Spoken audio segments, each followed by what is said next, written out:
तो आज के लेक्चर को हम शुरू करते हैं।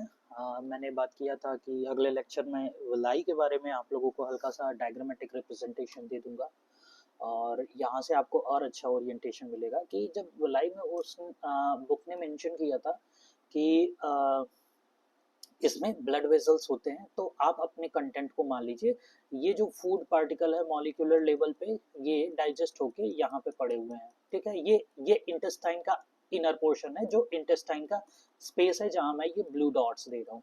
अब इसको एब्जॉर्ब होके सेल्स में पहुंचना है, हर एक सेल तक जाना है एब्जॉर्ब होके। ठीक है, तो ये एब्जॉर्प्शन अब स्टार्ट होगा इस ब्लड के थ्रू। ये ब्लड वेसल है आपका। ठीक है, तो आप ध्यान दीजिए, एक तरफ से ऑक्सीजनेटेड ब्लड आ रहा है, डीऑक्सीजनेटेड ब्लड जा रहा है। ठीक है ना, और ये बीच में लैक्टियल्स हैं।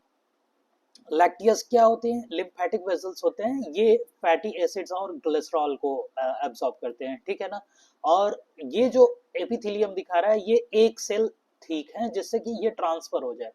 आप रेस्पिरेशन में भी देखेंगे जब बात होगी, या फिर क्लास 9th में बात किया था मे बी, या फिर हो सकता है अभी बात करें आगे रेस्पिरेटरी वो आ रहा है, सिस्टम आ रहा है, तो उसमें बात होगी कि जहां भी एक्सचेंज होना होता है ना, वहां सबसे पहले तो सरफेस पे एपिथीलिया ही होगी, और एपिथीलिया भी बहुत पतली होगी। और बहुत पतली का मतलब सबसे पतली कितनी हो सकती है? कम से कम एक सेल तो होगी।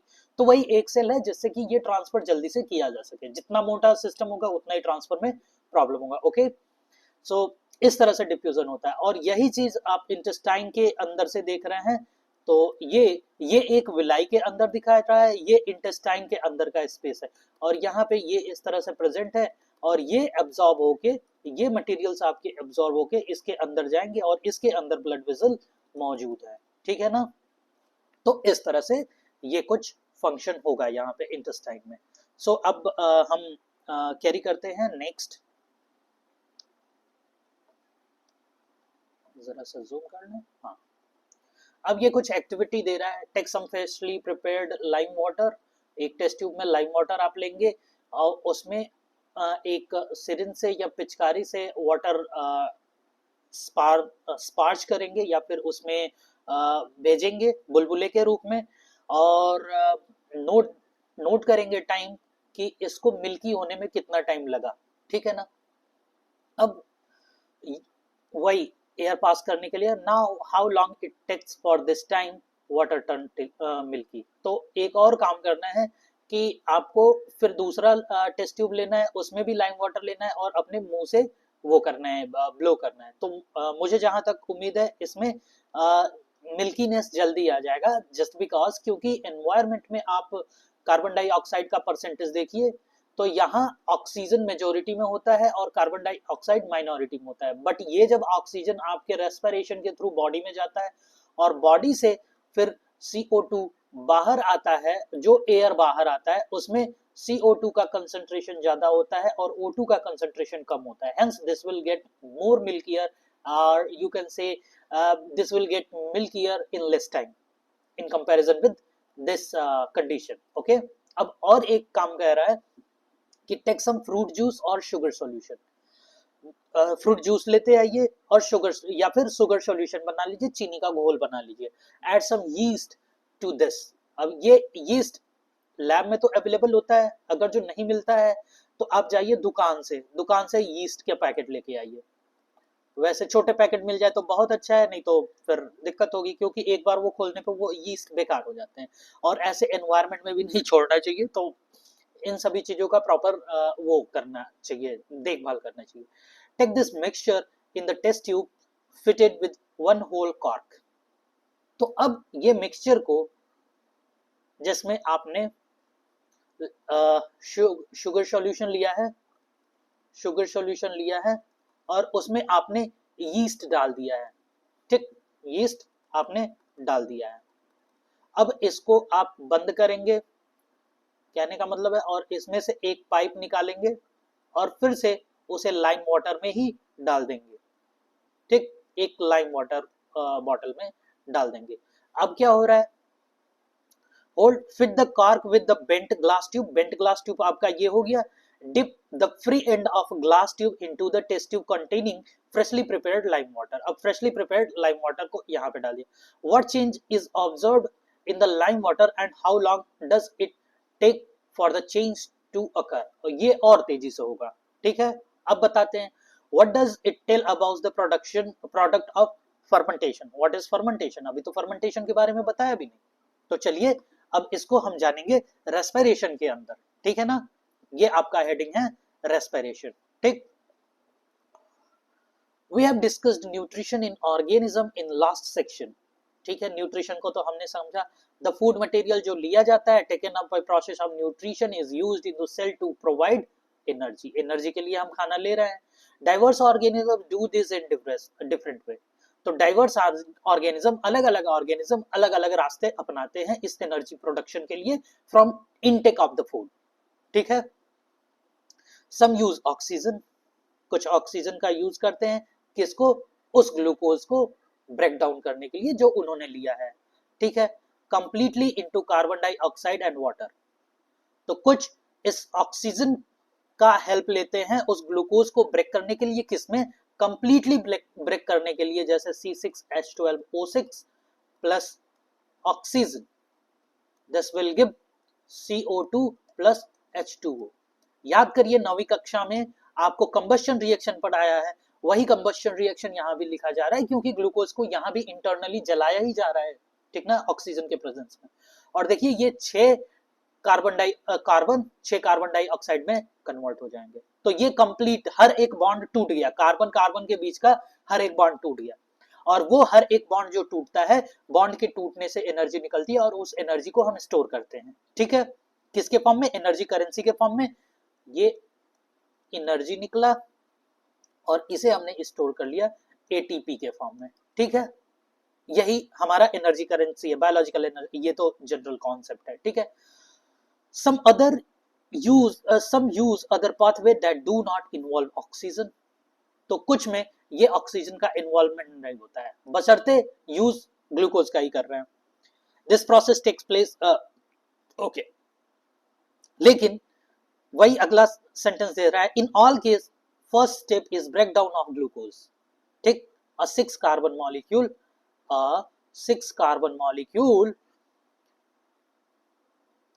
broken into 3 carbon molecule called pyruvate.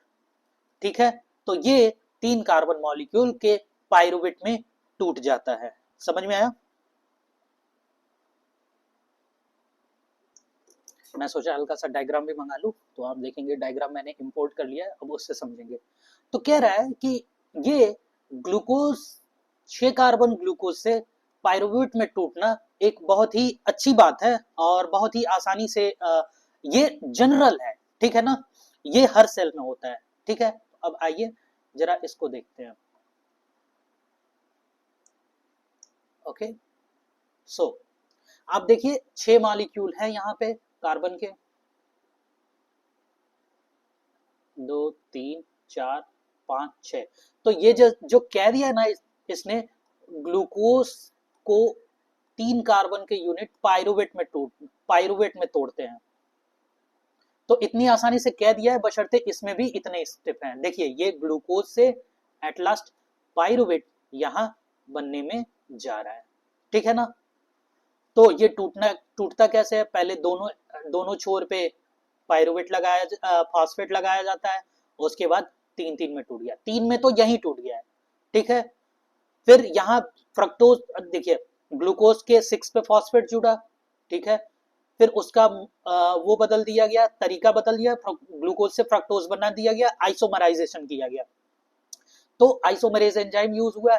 यहाँ काइनेज, जहां फॉस्फेट यूज होता है वहां काइनेज एंजाइम यूज होता है. ये हल्का सा है, बहुत ध्यान ना दीजिएगा, बट मैं समझा रहा हूँ. आगे फिर आएगा तो वहां आपका रिवीजन होगा और ये बहुत अच्छे से समझ में आएगा. फिर फ्रक्टोज के दूसरे एंड पर भी एक फॉस्फेट जोड़ दिया गया. ठीक है, तो 1 6 और 2 जब हो जाता है तो यहाँ बिस फॉस्फेट बोलते हैं. ठीक है, फिर एल्डोलेज बनता है तो एल्डिहाइड बन जाता है. फिर वहां आइसोमेरेज बनता है तो फिर 2G3P बन जाता है. ठीक है, 3 फॉस्फेट. अब बिस फॉस्फोग्लिसरेट बनता है, ये दोनों को 1,3 बिस फॉस्फोग्लिसरेट। अब ग्लिसरेट को भी दो दो फॉस्फेट लगाया गया इन तीन तीन के यूनिट को। ये जो तीन का यूनिट है इसे ग्लिसरेट कहा जा रहा है, क्योंकि ग्लिसरॉल में 3 कार्बन होता है। ठीक है, वही चीज है। अब इन फॉस्फेट को हटाया गया है। ठीक, देखिए ये फॉस्फेट जब हटेगा तो यही फॉस्फेट एटीपी में जाएगा। अब ये हल्का सा पोजीशन चेंज किया गया है। ठीक है, पोजीशन चेंज करने के बाद ये दो पायरुवेट मॉलिक्यूल में टूट गए हैं।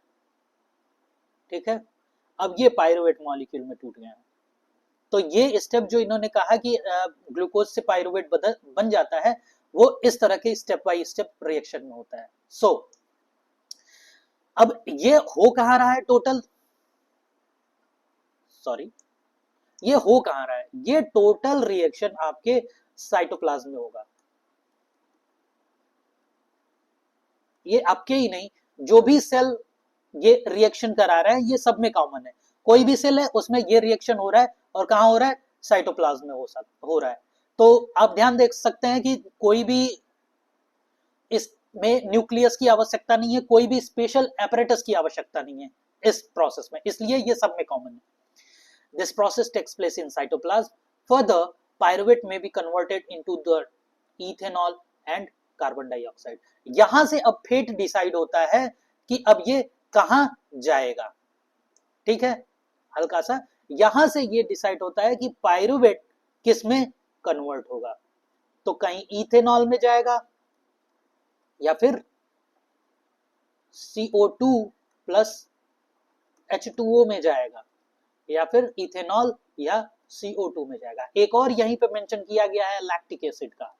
ठीक है, जो अभी फर्मेंटेशन एक एग्जांपल हम लोग वो एक्टिविटी वाली बात की है जिसमें यीस्ट डाला था। ठीक है ना। अब देखिए, this process takes place in yeast during fermentation, since this process takes place in the absence of air. अब यीस्ट वाली जो बात थी यहां पे देखिए, इसीलिए यहां पे ब्लॉक लगाया गया था कि हवा अंदर ना पहुंचे। ठीक है, इसको होने में जरा सा टाइम लगता है, यहाँ का हवा खत्म होगा उसके बाद चीजें वो होंगी। खैर, तो ये जो डिपेंड करता है ऑक्सीजन प्रेजेंट है या ऑक्सीजन अब्सेंट है। ऑक्सीजन प्रेजेंट होगा तो पूरा ब्रेकडाउन होगा, पूरा कंबस्ट होगा, ग्लूकोज पूरा जलेगा। ठीक है, तो बनेगा CO2 plus H2O। Oxygen absent होगा तो ये बनेगा इथेनॉल, इथेनॉल प्लस CO2। ठीक है, समझ में आया। And this is called anaerobic respiration. Air नहीं है, एयर में ही तो अपना ऑक्सीजन होता है, तो एनएरोबिक रेस्पिरेशन ये हो जाएगा। ये क्या हो जाएगा, एरोबिक रेस्पिरेशन हो जाएगा। Breakdown of pyruvate using oxygen takes place in the mitochondria. तो अब ऑक्सीजन के प्रेजेंस में पायरुवेट का ब्रेकडाउन माइटोकॉन्ड्रिया में होता है। यही नेक्स्ट डायग्राम मैं इसीलिए रखा था कि आपको दिखा सकूं कि ये माइटोकॉन्ड्रिया है। पता नहीं इसका स्क्रॉलिंग जरा सा कभी भी काम से अलाइन नहीं हो पाता है, आप लोग को भी परेशानी होती होगी। तो ये देखिए, ग्लूकोज से साइटोप्लाज्म में टूटा है ये पायरुवेट। ठीक, अब पायरुवेट अंदर जा रहा है, यहां पे स्टार्ट होगा क्रैब साइकिल या try carboxylic acid cycle, TCA cycle, और यहाँ पे फिर एनर्जी निकलेंगे, यहाँ पे ATP बन रहा है। ठीक है ना, ATP सिंथेस दे रहा है, जहाँ पे ATP एक्चुअली यहाँ पे बनता है इसके सरफेस पे, माइटोकॉन्ड्रिया के इनर सरफेस पे। ध्यान दीजिएगा, माइटोकॉन्ड्रिया का 2 सरफेस होता है, एक आउटर सरफेस, ये सब बताया, आउटर सरफेस, और ये inner surface.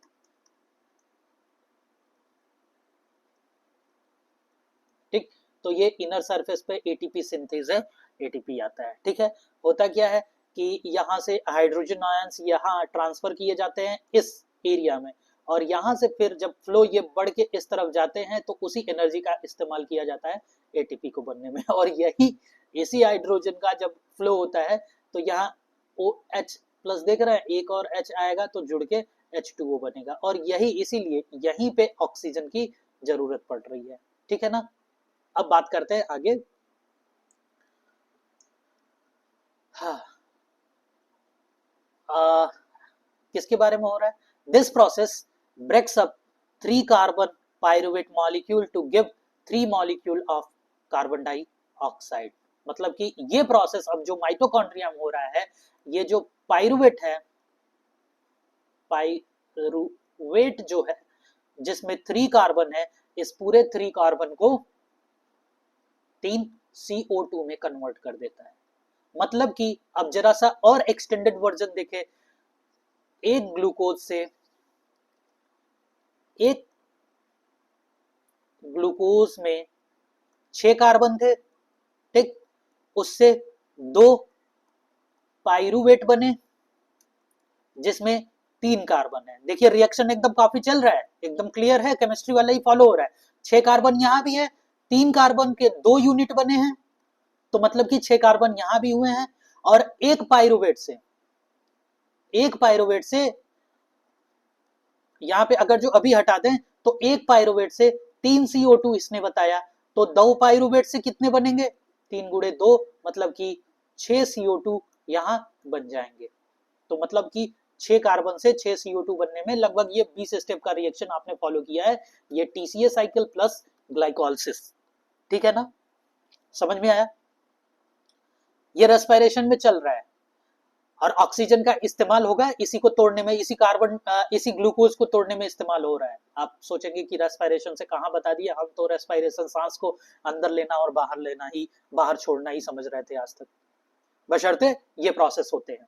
The other product is water. हाँ, जाहिर सी बात है, since this process takes place in presence of oxygen, it is called aerobic respiration, ठीक है।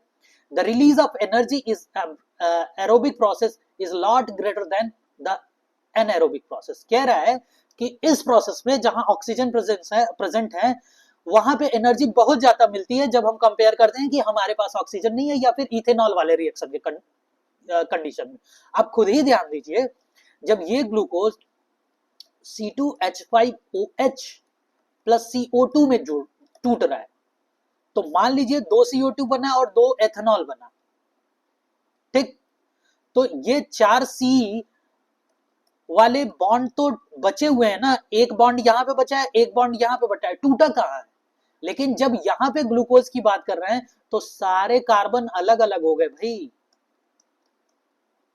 3 3 6 सारे बॉन्ड टूट चुके हैं, और इन सभी बॉन्ड के टूटने से एनर्जी तो हमें मिलेगी ही ना। तो वही चीज है। और यहां पे कितना थे? 1 2 3 4 5 6, इन सब के बीच ये बॉन्ड था जो ग्लूकोज का बॉन्ड है, तो ये बॉन्ड टूटने से हमें ज्यादा एनर्जी मिलेगी, जाहिर सी बात है।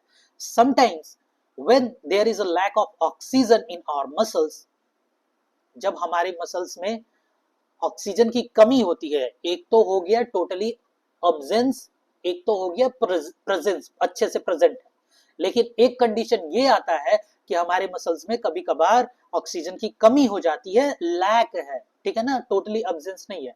Another pathway for the breakdown of pyruvate is taken. Here, the pyruvate is converted into the lactic acid. अब यहाँ पे ये पायरुवेट ना इथेनॉल में कन्वर्ट हो रहा है, ना एकदम कंप्लीटली CO2 में बर्न हो रहा है, ये एक तीसरा सब्सटेंस फॉर्म हो रहा है, लैक्टिक एसिड, ठीक है, which is also a 3 carbon molecule. Just pyruvate का कन्वर्जन हो रहा है। This build up lactic acid in our muscle during sudden activity and causes cramp या दर्द वहां पे होता है, ठीक है, तो लैक्टिक एसिड की वजह से ही दर्द होता है। अब बात करते हैं ये रिएक्शन जरा सा देखिए। Glucose is a 6 carbon molecule, cytoplasm में रिएक्शन हो रहा है, पायरुवेट बन रहा है और एनर्जी बन रहा है, ये सब में कॉमन हो गया। अब ये रिएक्शंस आ रहे हैं स्पेशल कंडीशन के लिए, अब्सेंस ऑफ ऑक्सीजन, जो कि अब्सेंस में बन रहा है क्या? इथेनॉल और CO2, और एनर्जी तो सब में बनेगा क्योंकि ये काम ही रिएक्शन ही एनर्जी बनाने के लिए हो रहा है, ठीक है। और फिर दूसरा आ जाता है लैक ऑफ ऑक्सीजन, जिसमें लैक्टिक एसिड बन रहा है और एनर्जी बन रही है, ठीक है। यहाँ 2 कार्बन मॉलिक्यूल बना है, यहाँ 3 कार्बन मॉलिक्यूल बना है। अब अगला आता है प्रेजेंस ऑफ ऑक्सीजन, जो कि माइटोकॉन्ड्रिया में हो रहा है, कार्बन डाइऑक्साइड बन रहा है, वाटर बन रहा है और एनर्जी बन रही है ऑक्सीजन के प्रेजेंस में। ये तीनों हो गया, ठीक है। अब energy releases during cellular respiration is immediately used to synthesize a molecule called ATP, ठीक है। अब बताते हैं, आपने बॉन्ड तोड़कर एनर्जी निकाला है। मैंने कहा ना, कार्बन के ये बॉन्ड्स थे 3, 6 बॉन्ड है, नहीं 5 बॉन्ड है, ठीक है। तो 6 कार्बन के मॉलिक्यूल के सभी बॉन्ड्स को तोड़ तोड़कर आपने एनर्जी निकाला है, ऑक्सीजन यहां जोड़ कर, ठीक है। अब इस एनर्जी को स्टोर कैसे करेंगे? मान लीजिए ऑक्सीजन से निकाला एनर्जी तुरंत ही जल के बाहर चली जा रही है, फायदा क्या हुआ? आखिर फायदा क्या हुआ? और जब हम जरूरत पड़ेगी तब हम इस प्रोसेस को करेंगे। 20 उसका स्टेप का रिएक्शन है, इतना जल्दी एनर्जी बन जाएगा, तो एनर्जी बचाने की भी जरूरत होती है, उसे स्टोर करने की भी जरूरत होती है। तो ये एनर्जी एक इंटरमीडिएट होता है एडीपी से एटीपी बनता है। अब देखिए यहाँ पे डाइफॉस्फेट है तो 2 फॉस्फेट है, ठीक। यहाँ पे ट्राइफॉस्फेट है तो 3 फॉस्फेट बनेंगे। मतलब कि एक फॉस्फेट को जोड़ने के लिए अलग से यहाँ बॉन्ड बनाया गया होगा कि नहीं, और ये जो एनर्जी है उसी बॉन्ड के फॉर्म में स्टोर कर लिया गया, और जहां जरूरत पड़ेगी फिर ये एटीपी से एडीपी में टूटेगा, प्लस फॉस्फेट देगा और यहां से एनर्जी निकाल देगा, और उस एनर्जी का जहां भी काम करना होगा उसमें वो चीजें बन जाएगी। यही चीज यहाँ पे समझाया हुआ है, देखिए, ठीक है ना। Okay, so which is used to fuel all other activities in the cell। तो हम ग्लूकोज को हर जगह ना ले जाके एटीपी को हर जगह पहुंचा देते हैं, या हर सेल में माइटोकॉन्ड्रिया होती है, वो अपना एटीपी स्टोर करके रखी हुई है। In this process, ATP is broken down, given rise to a fixed amount of energy which can drive the endothermic reaction taking place। अब वो एनर्जी एंडोथर्मिक रिएक्शन में हो रही है, मतलब कि नए बॉन्ड बनाने में। नए बॉन्ड कहाँ बन रहे हैं? अब ये नए बॉन्ड बनने की या एंडोथर्मिक रिएक्शन की कहाँ जरूरत हुई? अभी तो पीछे बोला था कि एक्सोथर्मिक रिएक्शन है, और एक बंद कमरे में कर दें तो एनर्जी निकलती है, टेम्परेचर बढ़ जाएगा। अब ये एंडोथर्मिक रिएक्शन कहाँ से आ गया? एंडोथर्मिक रिएक्शन मतलब नए बॉन्ड का फॉर्मेशन। तो नए बॉन्ड के फॉर्मेशन की कहाँ जरूरत है? जब एक सेल से दूसरा सेल बन रहा है, ग्रोथ के लिए जरूरत है। दूसरा सेल बनेगा तो नया प्लाज्मा मेम्ब्रेन बनेगा, नया प्रोटीन बनेगा, नया डीएनए बनेगा। सबसे पहले तो डीएनए ही बनेगा, ठीक है। नया डीएनए बनेगा, नए हर तरीके के चीज बनेंगे जो इसको जरूरत होगी, और नया बनेगा तो हर उस नए प्रोडक्ट को बनाने के लिए नया नया बॉन्ड फॉर्म करना पड़ेगा। आपका डीएनए कितना लंबा है मैंने बताया, प्रोटीन लाखों यूनिट के अमीनो एसिड से बना है, उन अमीनो एसिड्स को जोड़ने का काम आएगा कि नहीं ये एनर्जी, तो वहां एनर्जी लगेगी, नया बॉन्ड बनेगा, क्योंकि वो अमीनो एसिड्स जुड़ रहे हैं। प्लाज्मा मेम्ब्रेन मैंने बताया था लिपिड और फैटी एसिड से बने हुए हैं, 20-20 कार्बन का चेन है। 6 कार्बन का चेन आप यूटिलाइज कर रहे हैं, 20 कार्बन का चेन बना रहे हैं, तो एनर्जी कहां जा रही है? उस 20 कार्बन में एक्स्ट्रा बॉन्ड बनाने में जा रही है। तो जाएगी कि नहीं, एनर्जी स्टोर हुआ कि नहीं, इसलिए वो एंडोथर्मिक रिएक्शन है, ठीक है ना। Since aerobic respiration pathway depends on oxygen, aerobic organism need to ensure that there is a sufficient intake of oxygen। तो मतलब कि अब इसमें देखा आपने, जहां भी जिस जो ऑर्गेनिज्म वो एरोबिक रेस्पिरेशन कर रहे हैं, उनको ऑक्सीजन तो बहुत जरूरी है। सो उनको एंश्योर करना पड़ता है कि वो ऑक्सीजन हमेशा उनके बॉडी में बनी रहे। तो उसी के लिए हमें एक स्पेशलाइज्ड सिस्टम की जरूरत पड़ी, जहां रेस्पिरेटरी सिस्टम एकदम इसी काम के लिए बनाया हुआ है या हमने रखा हुआ है। We have seen that plant exchange gases through stomata and the large intercellular spaces ensure that all cells are in contact। कहने का मतलब ये है कि हमने पौधों में देखा, जब फोटोसिंथेसिस पढ़ा रहे थे तो उसमें बीच में बहुत बहुत स्पेसेस थे। चलिए एक बार फिर देखते हैं। ये डायग्राम देखिए कितने सारे स्पेसेस है, ठीक है, और स्टोमाटा से एयर आएगा, इन सब के पास पहुंच रहा है धीरे धीरे डिफ्यूज करके, हर सेल के पास लगभग पहुंच जा रहा है ऑक्सीजन, बशर्ते इन केस ऑफ आर्स ये काफी कॉम्प्लेक्स स्ट्रक्चर है, ठीक है ना। Carbon dioxide and oxygen are exchange by diffusion here, वहां पे स्पेस है, हर जगह पत्ते में पहुंच जा रहा है, बहुत मोटी पत्तियां नहीं है तो डिफ्यूजन हो जाएगा। They can go into cells और away from them out into the air, मतलब कि वो आसानी से सेल में जा सकते हैं और सेल से बाहर भी जा सकते हैं, ठीक है। The direction of diffusion depends upon the environmental condition and requirement of the plant. अब ये अंदर जाना और बाहर आना एनवायरमेंट पर डिपेंड करता है,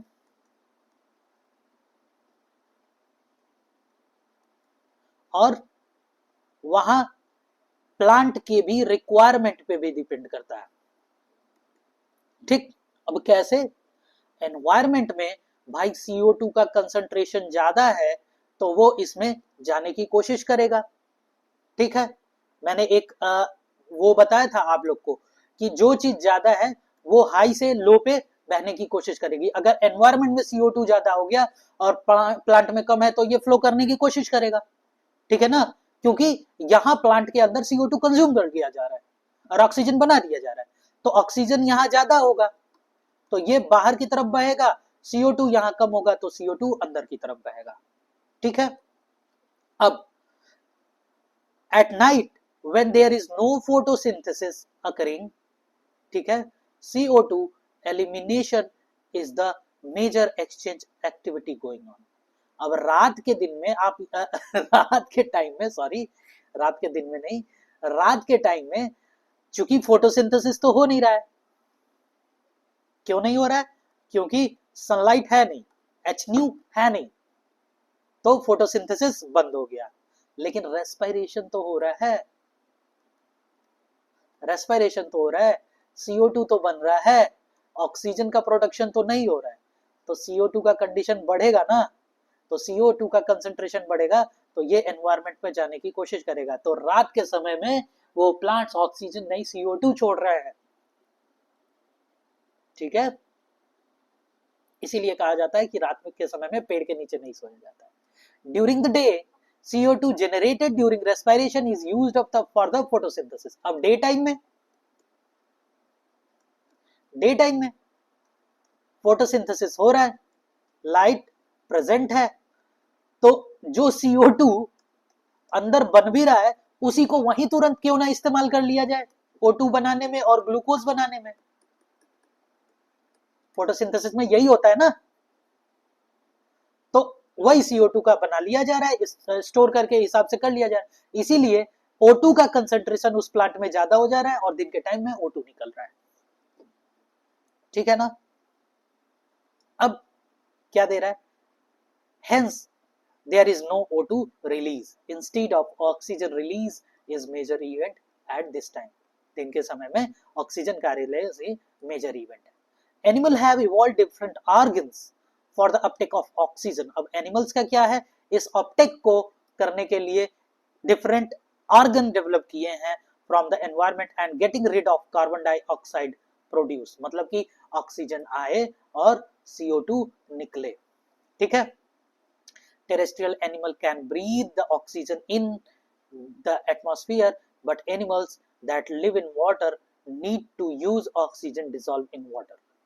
तो अब देखिए जो टेरेस्ट्रियल एनिमल है, जो एनिमल जमीन पर रह रहे हैं, उनको तो अपना वो करना है ना, उनको बढ़ाना है, क्या कहते हैं व्हाट उसे, मैं जरा बड़ा कर लूं, आपको दिख रहा होगा कि नहीं फोन में, हाँ, वो ऑक्सीजन को तो आसानी से ले सकते हैं क्योंकि यहाँ पे मेजोरिटी में हवा है, बट जब एनिमल जो पानी में रह रहे हैं वहां तो हवा नहीं है ना, तो उनको क्या, उनको अलग सिस्टम डेवलप करना पड़ेगा। तो आपको याद है मछलियों में लंग्स की जगह गिल्स होते हैं, ठीक है।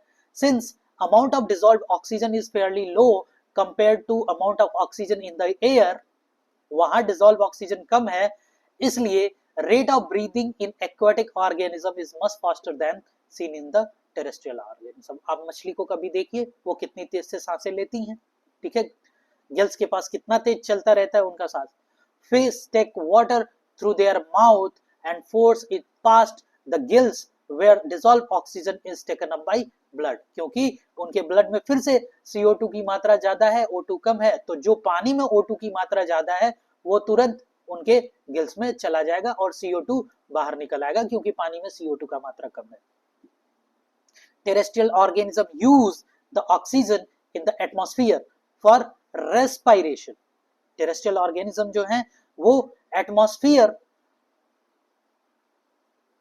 से ऑक्सीजन का यूज करते हैं। This oxygen is absorbed by different organs, ये ऑक्सीजन डिफरेंट ऑर्गन के थ्रू एब्सॉर्ब किए जाते हैं इन डिफरेंट एनिमल्स, मतलब कि अलग अलग एनिमल इस ऑक्सीजन को एब्सॉर्ब करने के लिए अलग अलग ऑर्गन रखते हैं। All this organ have structures that increase the surface area. देखें यहां भी एब्सॉर्प्शन की बात आई तो सरफेस एरिया इंक्रीज करने की बात आई, जैसे विलाई को बनाया गया था इंटेस्टाइन में सरफेस एरिया इंक्रीज करने के लिए, और वहां भी ब्लड वेसल था। यहाँ भी जो यहाँ पे एयर सैक बनाए गए हैं, अल्वियोलस बनाए गए हैं, वहां भी ब्लड वेसल रहेगा, ठीक है ना, आप ध्यान दीजिएगा, वहां भी ब्लड वेसल रहेगा और ये एक सेल की एपिथेलियम रहेगी, which is in contact with oxygen rich atmosphere, जो कि एक ऑक्सीजन रिच एटमॉस्फेयर के कांटेक्ट में रहेगा, और ये आपके नाक के पास जाएगा, नोज के पास जाएगा, ठीक है, और ये नोज एटमॉस्फेयर के कांटेक्ट में रहेगा। एट लास्ट यहां से यहां तक तो एयर बना ही है ना, जिसमें ऑक्सीजन रिच है, जो ऑक्सीजन रिच है। Since the exchange of oxygen and carbon dioxide has take place across this surface is very fine and delicate. फिर वही बात आ गई, जहां भी सरफेस का एब्जॉर्प्शन करना है फाइन और डेलिकेट होगा, मतलब कि एक सेल मोटी होगी लगभग। In order to protect this surface, it is usually placed within the body. अब ये दिक्कत ना हो इसलिए बॉडी के अंदर इनको कर दिया गया। So there have to passes that will take air to this area. अब नोज से वहां तक के जाने के लिए पाइप की बात आती है, कह रहा है। In addition, there is a mechanism for moving the air in and out this area where the oxygen is absorb. अब इसके लिए एक मैकेनिज्म की भी बात जरूरत पड़ेगी, जो कि इसको इस हवा को अंदर खींचे और बाहर फेंके। ये बात हो रही है डायाफ्राम के लिए। डायाफ्राम के लिए आगे मिलेगा। In human being air is taken into body through the nostrils, the air passage through the nostril, is filtered by fine hair that present in the passage. तो नाक से जब हवा लेते हैं तो नाक में आपके फाइन हेयर्स रहते हैं, जो इस फाइन पार्टिकल को, जो पॉल्यूटेंट्स जा रहे हैं उन फाइन पार्टिकल्स को रोकते हैं और उसको फिल्टर करके वहां तक अंदर तक पहुंचाते हैं। The passage is also lined with mucus, कि कोई भी डर्ट हो वहां एब्सॉर्ब हो जाए, which helps in this process, जो कि इस फिल्टरिंग को भी हेल्प करते हैं। From there the air passes through the throat and into the lungs. तो ये गले में जाते हैं और फिर लंग्स में चले जाते हैं। Ring of cartilages are present in the throat. These ensure that the air passage does not collapse. तो जो हमारी विंड पाइप है जहां से एयर जा रहा है उसको हमेशा बनाए रखने के लिए इन शेप, क्योंकि एयर तो हमेशा हमें चाहिए और एक कंटिन्यूअस फ्लो बना रहता है, इसी पैराग्राफ में बोला गया है। तो वहां कार्टिलेज रिंग लगाए गए हैं जो इसको कोलैप्स होने से बताते हैं, आपस में चिपकने से बचाते हैं। चलिए ये डायग्राम देखें इन सभी चीजों को, फिर आगे बढ़ा जाएगा। तो बात यही हो रही है। तो ये नेसल पैसेज है, ठीक। एयर क्या हो रहा है, एयर यहां से आया, ठीक, ऐसे मूव करेगा। देखिएगा आपका माउथ वाला भी पार्ट वो हुआ है, तो माउथ से भी हवा यहां जा सकता है। अब यहां से होते हुए यहाँ पे पहुंचा, यहाँ से दो पार्ट में डिवाइड हो गया, दोनों तरफ हमारे लंग्स होते हैं, ठीक है। अब ये लंग्स देखिए कई पार्ट में डिवाइड हो गया, ये पाइप 1 2 3, यहाँ पर भी डिवीजन है, ठीक है, और यहाँ पे फर्दर डिवीजन हो रहा है, यहाँ देखिए डिवीजन, फिर यहाँ पे हो गया, यहाँ पे जा रहा है, यहाँ पे भी डिवीजन हो गया, एट लास्ट यहाँ पर भी डिवीजन हो गया, एंड एट लास्ट स्टेज ये कहाँ पे जा रहे हैं, ये तो नाम क्या क्या दिया जा रहा है, नेसल पैसेज है, माउथ कैविटी, फेरिंग्स, फेरिंग्स पे हो रहा है, फिर उसके बाद जा रहा है लैरिंग्स की तरफ, ठीक, लैरिंग्स से ये विंड पाइप है, ठीक है, जिसे ट्रैकिया भी कहते हैं, जिसपे रिंग्स ऑफ कार्टिलेजेस है जो चिपके मत, कोलैप्स होने से बचा रहे हैं, ये रिंग देख रहे हैं आप, फिर ये लंग एक ओवरव्यू दे रहा है, ये रिब्स दे रहा है लंग को सपोर्ट करने के लिए या कोलैप्स होने से बचाने के लिए, चोट लगने से बचाने के लिए। अब फिर ये ट्रैकिया डिवाइड होता है ब्रोंकाई में, ठीक है, फिर ये छोटे छोटे ब्रोंक्यूल्स में डिवाइड होते हैं, फिर ये एट लास्ट अल्वियोलर सैक में आ जाते हैं, और ये ऊपर नीचे एयर को खींचने और छोड़ने के लिए डायाफ्राम है आपके पास सबसे नीचे लगा हुआ, ठीक है। अब अल्वियोलर सैक को देखते हैं ब्रांकियोल्स लेवल से, ये ब्रोंकियोल यहाँ पे दिखाया जा रहा है। अब ये अल्वियोलर सैक देखिए कितना सरफेस एरिया बढ़ाया है, कई अल्वियोलाई में डिवाइड हुए हैं, बलून लाइक स्ट्रक्चर। अब इस अल्वियोलाई के पास आपके जो ब्लड वेजल्स होते हैं वो आए होते हैं, मान लीजिए हार्ट से आ रहा है और यहाँ पे ये जाल बिछाएगा, ये इस पे जाल बिछाया, ये सब इनके पास ब्लड आ गया, ठीक है। अब एक ही का दिखा रहा हूं और दूसरे तरफ से, ओह सॉरी, हाँ चलिए दूसरे तरफ से चेंज कर देते हैं।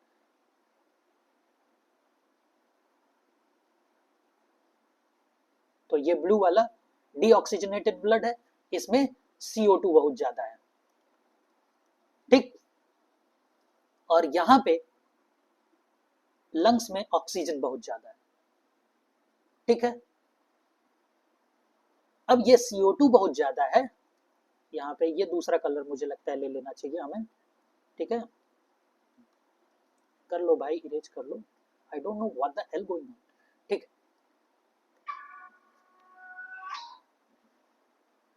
एक मिनट कॉल आ रहा था, ठीक है। तो अब ये CO2 अगर जो यहाँ पे ज्यादा है तो ये CO2 इसमें आ जाएगा और ये वापस ब्रोंकियोल की तरफ जाएगा, और यहाँ देखिए यहाँ से निकलते हुए एनवायरनमेंट में CO2 चला जाएगा। अब इसमें CO2 ज्यादा है तो O2 कम है, अब यहाँ O2 ज्यादा है, O2 यहाँ से आया हुआ है, एट लास्ट यहाँ पर इसके अंदर O2 ज्यादा है तो O2 अब इस ब्लड में चला जाएगा, यहाँ ब्लड में O2 रिच हो गया। अब ये O2 रिच ब्लड मतलब कि ऑक्सीजनेटेड ब्लड अब पूरे शरीर में पहुंचा दी जाएगी, ये चला जाएगा हार्ट को, और हार्ट से ये पूरे बॉडी में पहुंचा दी जाएगी। बॉडी से डीऑक्सीजनेटेड ब्लड आएगा जिसमें CO2 ज्यादा रहेगा, हार्ट में आएगा और ये फिर अल्वियोलाई में आएगा, CO2 निकाल देगा, यही काम चल रहा है। अब देखिए ध्यान दीजिएगा कैसे ये एक दूसरे से जुड़े हैं। पहला तो डाइजेस्टिव सिस्टम फूड के थ्रू ग्लूकोज बना दिया, ठीक, उस ग्लूकोज को तोड़ने के लिए चाहिए ऑक्सीजन। ऑक्सीजन कहां से आ रहा है, यहां पे, ठीक है, यहां से ऐसे ऑक्सीजन यहां पे आया और पहुंचा अल्टीमेटली ब्लड में, ठीक है, ब्लड से पहुंचा सेल में, सेल में ऑक्सीजन भी पहुंचा दिया ब्लड, और यहां डाइजेस्टिव सिस्टम से फूड को ग्लूकोज को लेके पहुंचा दिया सेल में। अब वहां पे ये ऑक्सीजन का इस्तेमाल कर रहा है माइटोकॉन्ड्रिया और चीजें, जिससे कि एनर्जी का बनना हो रहा है, एनर्जी बनाया जा रहा है। दरवाजे पे कोई आया है, 1 मिनट के लिए रुकते हैं। तो इस तरह से हमारे तीनों सिस्टम यहाँ पे जुड़े हुए हैं। अभी एक्सक्रीटरी सिस्टम कैसे जुड़ता है आगे भी बात होगी, ठीक, ये बहुत लंबा लग रहा है, हाँ हल्का सा और बचा है, जल्दी से खत्म करते हैं। Within the lungs, the pus is divided into the smaller and smaller tubes, which is finally terminates and balloon-like structure, which is called alveoli. बात हो चुकी ना, इसलिए जल्दी से खत्म होगा. और singular होता है alveolus. The alveoli provide a surface where exchange of gases can take place. Exchange of gases takes place. किससे exchange हो रहा है भाई? CO2 और O2 का आपस में exchange हो रहा है. जहां पे CO2 ज्यादा है उसको निकाला जा रहा है, O2 अंदर बह जा रहा है क्योंकि वहां पे O2 कम है. बस इतना, यही एक्सचेंज हो रहा है. The walls of alveoli contain an extensive network of blood vessels. हाँ ठीक है, दिखाया, बशर्ते नहीं दिखाया तुमने, मैंने दिखा दिया है. As we have seen in earlier years, when we breathe in, we lift our ribs and flatten our diaphragm. Lift और रिब्स का मतलब क्या है? अब इसकी बात हो रही है, इसकी चर्चा हल्का सा कर लेते हैं जल्दी से, छोटा सा ही तो है ये डायफ्राम अगर जो ऊपर है, कौन सा सेलेक्ट करें? खैर चलिए,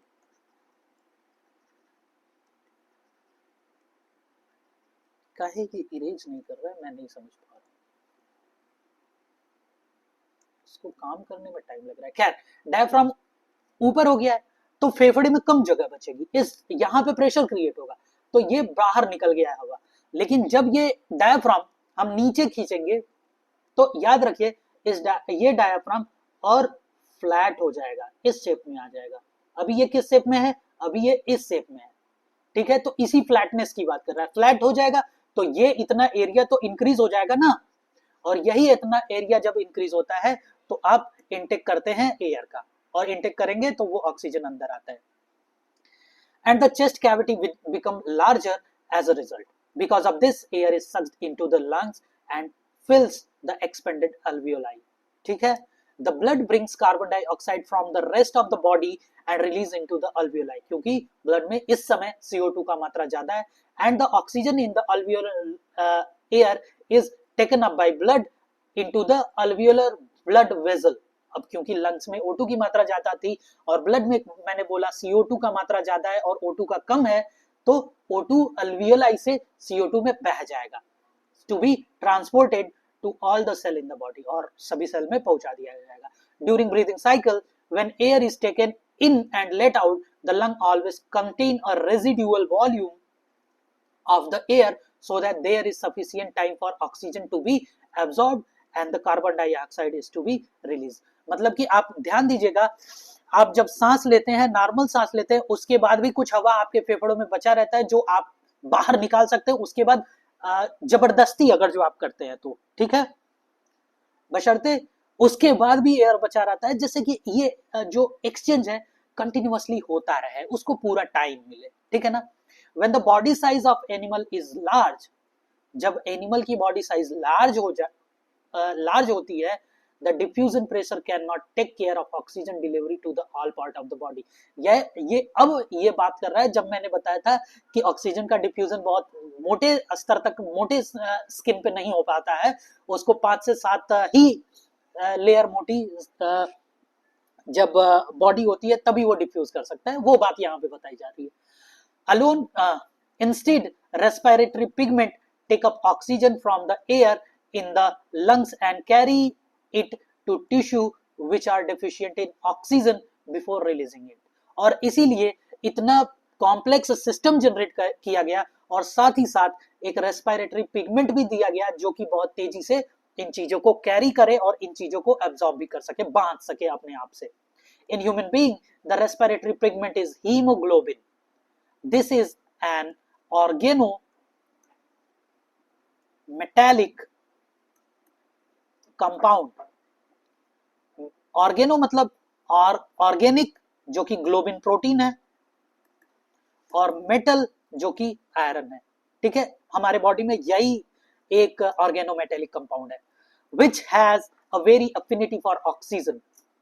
This pigment is present in the red blood corpuscles. ये red blood corpuscles में present है.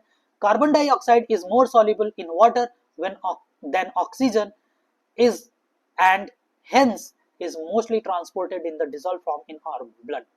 तो जो कार्बन डाइऑक्साइड है वो वाटर में ज्यादा घुलनशील है, इसलिए हीमोग्लोबिन के थ्रू तो मोस्टली हमारा ऑक्सीजन वो कराया जाता है, बट सेल से जब बाहर आता है लंग्स में तो CO2 इस हीमोग्लोबिन के थ्रू नहीं आता है, वो हमारे प्लाज्मा में आता है, क्योंकि प्लाज्मा मोस्टली वाटर कंटेन करता है। वही बात ये बता रहा है कि वहां कार्बन डाइऑक्साइड वाटर में ज्यादा घुलनशील है ऑक्सीजन के कंपैरिजन में, इसलिए हमारे शरीर में कार्बन डाइऑक्साइड उस पानी में घुल जाता है। जहां पानी, हमारे ब्लड में पानी की मात्रा प्लाज्मा में बहुत ज्यादा है, इसलिए वहां पे घुल जाता है और वो मूव कर जाता है, बाहर आता है तो वहां पे ट्रांसपोर्ट हो जाता है लंग से बाहर। ठीक, अब देखते हैं क्या है, what advantage over aquatic organism does the terrestrial organism have with regard to obtain oxygen from the respiration। तो हमारे पास टेरेस्ट्रियल ऑर्गेनिज्म के पास क्या प्लस पॉइंट है कि ये कैसे, जैसे जिस तरीके से ये ऑक्सीजन एब्जॉर्ब कर रहे हैं, उससे टेरेस्ट्रियल ऑर्गेनिजम्स को क्या फायदा है।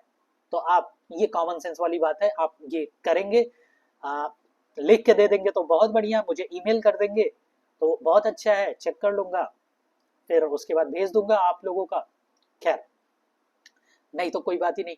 What are the different ways in which glucose is oxidized to provide energy in various organism. तो ग्लूकोज के ऑक्सीडेशन का 3 प्रोसेस वहां बताया गया है। How is oxygen and carbon dioxide transported in human. वाह, इस पे तो अभी जम के बहस हुई है। How are the lungs designed in human being to maximize the area of the exchange. इस पे भी बात हुई है। तो हम लोगों ने इन सभी चीजों को सीखा है कि टेरेस्ट्रियल ऑर्गेनिज्म में क्या फायदा है, इनडायरेक्टली सीखा है, सीधे तो नहीं बताया हूं, लेकिन और सारी चीजें तो सीधी सीधी बात करी गई हैं। तो काफी चीजें आप हम लोग सीखे हैं। तो इस लेक्चर को ध्यान से पढ़िए, हल्का सा किताब भी पढ़िए, रिवाइज कर लेंगे 2x पे, तो मुझे लगता है बहुत ज्यादा चीजें कंप्लीट हो जाएंगी और आपको नीट के लिए बहुत ही कम मेहनत करनी पड़ेगी। मैं क्लियर कर दे रहा हूं अभी से, ठीक है। So good luck for the future ahead, for the career.